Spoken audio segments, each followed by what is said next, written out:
Bonsoir, Bezrat Hashem. On va commencer la vidéo avec l'aide de Dieu. Alors, un mot, une pensée, avec l'aide de Dieu, Bezrat Hashem. Une vidéo assez courte, de quelques minutes, donc partagez un maximum pour ceux qui nous rejoignent. Avec l'aide de Dieu, partagez, on va attendre quelques minutes. Et on va commencer, Bezrat Hashem, une petite intervention assez courte, avec l'aide de Dieu. Donc dans la série Un mot, une pensée, ce soir, le mot qui a été proposé, c'est le mot communication. Si. La communication. Alors c'est un point qui est extrêmement important dans la vie de chaque jour, dans la vie de couple, dans la vie professionnelle, dans n'importe quel aspect de notre existence. La communication joue un jeu essentiel. Mais le problème qu'il y a, c'est comment arriver à communiquer avec les gens. Alors, premièrement, il faut savoir à quel profil de communicant on a affaire, à quel type de personne on a affaire en face de nous. Ça, c'est extrêmement important. Malheureusement, très souvent, je suis appelé à constater que des gens, même s'ils sont mariés ensemble depuis longtemps, ou même s'ils travaillent ensemble depuis un certain temps, ils se connaissent pas si bien que ça. Déjà, ils se connaissent pas très bien eux-mêmes, et en plus, ils connaissent encore moins la personne avec laquelle ils sont dans l'obligation d'interagir chaque jour, de parler, de communiquer. Il y a un point qui est essentiel. Et en réalité, il faudrait une série de mini-cours sur ce sujet-là, ce qu'on va essayer de faire, Blinéder. C'est tout simplement de bien comprendre quels sont les points qui peuvent nous permettre de rétablir une bonne communication avec son prochain. D'accord ? Ce soir, on va parler en particulier du Shlom Bayit. Alors, premièrement, il faut savoir qu'il y a les échelles de valeur de chacun. Après, il y a la volonté de chacun, la volonté personnelle de chacun.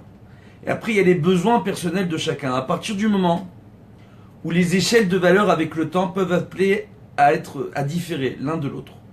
La volonté personnelle de chacun est en permanence, normalement, appelée à être différente.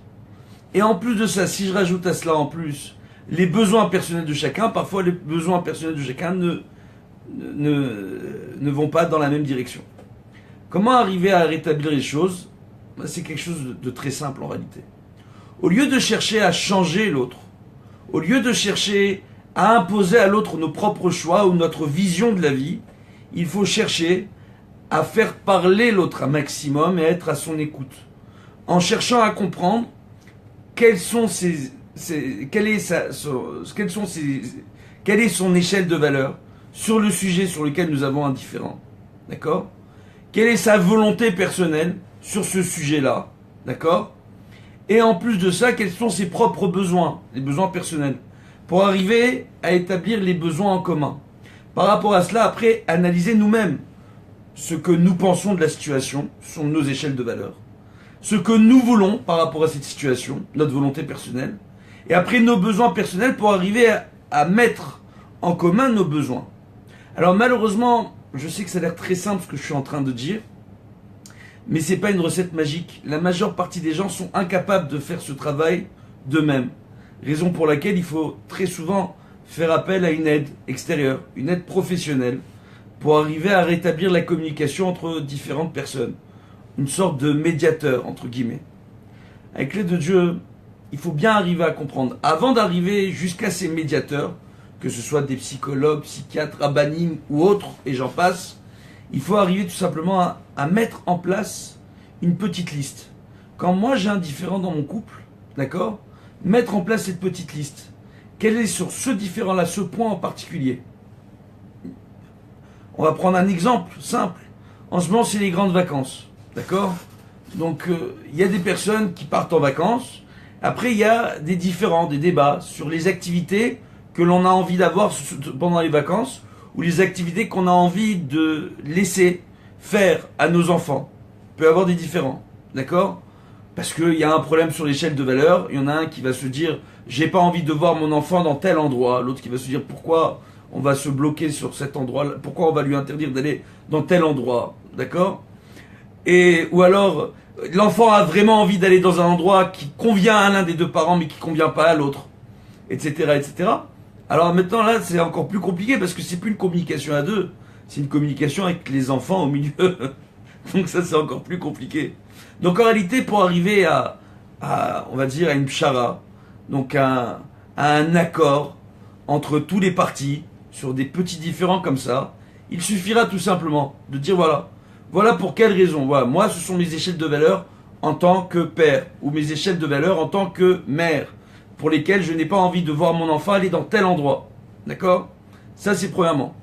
C'est pourquoi je n'ai pas envie, pourquoi j'exprime cette volonté de ne pas laisser l'enfant aller dans tel endroit, parce que j'ai des craintes, qui sont les suivantes. Et énumérer nos craintes. Les mauvaises fréquentations, d'accord, la mauvaise influence, et ainsi de suite. Ou alors, la perte de temps, le trajet à faire, la chaleur, les conditions, etc. Et de les énumérer face aux gens, face aux enfants et face aux conjoints, tout simplement. D'accord ? Et en plus, dire, voilà, quels sont les besoins. Les besoins ici, c'est de s'assurer de la bonne santé des enfants et de leur entre guillemets, et surtout de leur préservation sur le plan moral et de ne pas les mettre en contact dans certaines conditions qui pourraient ne pas nous convenir. Et de demander au conjoint, par rapport aux arguments qu'on avance, quels sont ces arguments, pour quelles raisons lui il pense, tout simplement, qu'il serait bien pour les enfants d'aller dans cet endroit-là, pourquoi il n'y a pas de crainte concernant les fréquentations, pourquoi, etc., etc., d'accord ? Et pourquoi l'endroit en question ne pose pas de problème au niveau du trajet, etc., pour voir les solutions qu'on peut arriver à mettre en commun.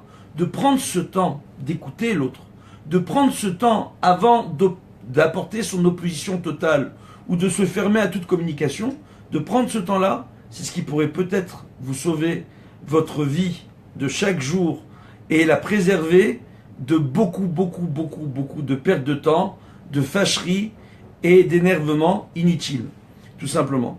Bezrat Hashem. Je sais que c'est facile à dire, plus difficile à mettre en application. Extrêmement difficile à mettre en application. Raison pour laquelle il faut bien comprendre qu'ici on parle d'une notion qui s'appelle dans le Talmud et en hébreu Masa ou Matan. Ce sont des négociations. La vie de chaque jour, vous l'avez bien entendu, c'est une négociation. Communiquer avec l'autre fait partie d'un mode de négociation. Ne plus communiquer avec l'autre fait aussi partie d'un mode de négociation. Le silence, c'est une volonté d'avoir une influence sur l'autre. D'accord ? D'avoir tout simplement d'obtenir un certain résultat de l'autre. De la même façon, tout simplement, le fait de parler, c'est aussi une volonté d'obtenir un certain résultat. Ce qui est sûr, c'est que le mutisme n'apporte que très peu de résultats. La communication, c'est la clé de la réussite dans tous les domaines. Et en réalité, la négociation qui débouche de cette communication, c'est une volonté d'avoir une influence sur les autres et d'accepter l'influence qu'ont les autres sur nous aussi. Mais d'arriver à le faire dans de bonnes conditions. Alors je sais que c'est simple à dire, Bezrat Hashem, et c'est assez compliqué à faire, mais c'est très important. Et la chose la plus importante, c'est tout simplement de venir et de dire la chose suivante. Là, je dois vous laisser, j'ai un rendez-vous qui arrive. Baruch Hashem, juste une minute, j'ouvre la porte aux gens, avec l'aide de Dieu. Voilà. Bezrat Hashem. Donc on voit en réalité, et on terminera là-dessus, voilà, vous êtes en direct, on accueille les gens en direct dans les locaux de l'association, pour les aider dans leur communication entre eux, avec l'aide de Dieu. Donc, tout ce que j'essaye de vous dire, avec l'aide de Dieu, c'est que ça fait partie de cette vie. Là, tu connais ça. L'omri met Hashem shelcha vakash Hashem. L'oremotra, chef. C'est ça. Alors on voit comme ça, hein, tout simplement, l'importance de ce mode de communication. D'accord ? Et en apprenant à communiquer avec les gens, on apprend tout simplement à mieux les connaître.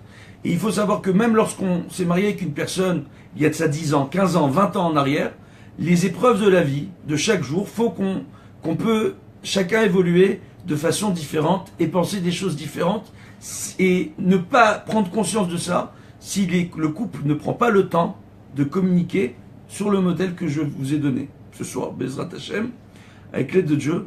en essayant de comprendre tout simplement que cette négociation qui débouche de cette communication, bah, c'est tout simplement le fait de réussir par la suite à avoir une influence sur les autres et même de créer une osmose, un équilibre avec notre entourage pour arriver à limiter les différends. Bezrat Hashem, ce qui est le but d'un être vivant dans ce monde. On dit qu'Akadosh Baruch Hu, lorsqu'il a rentré la Neshama dans le corps de Adam Rishon, il est marqué dans la traduction d'un Colosse, d'accord, qu'il a rentré dans son nez, Ruach Umlala, d'accord, un esprit qui parle. Ce qui veut dire que la Neshama, la force de l'homme, c'est sa force de communication. Lorsqu'on renonce à cette force de communication pour arriver à négocier les petites choses de chaque jour avec son entourage, on renonce à sa vie d'être humain dans ce monde, on renonce à la possibilité d'accéder au bonheur en réglant tous ces différends par la seule force de notre parole. De bonnes nouvelles et bonne soirée.